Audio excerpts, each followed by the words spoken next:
Depuis plusieurs années maintenant, nous constatons que cette demande de la part du grand public et des pratiquants est de plus en plus forte. Très régulièrement, nous sommes obligés de refuser du monde pour les séchines. Alors on a multiplié le nombre de séchines. Aujourd'hui, on est à plus de 20 séchines par an, voire 25. Il est difficile maintenant pour nous d'en faire encore davantage. En revanche, on réfléchit justement à cette possibilité d'augmenter la capacité. Alors pas dans des dimensions délirantes.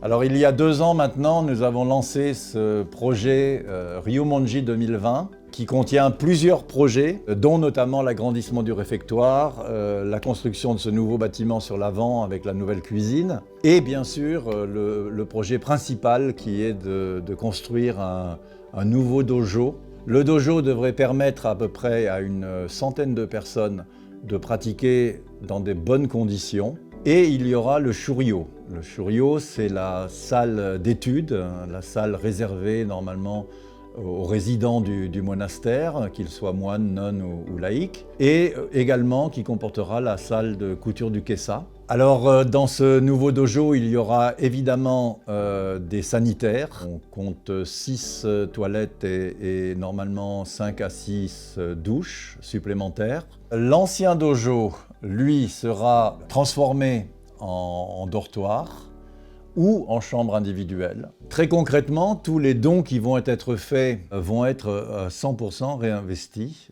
ou investis dans la construction de ce nouveau dojo. Le temple va en financer une partie. Nous aurons évidemment besoin aussi d'un prêt bancaire que nous souhaitons aussi petit que possible.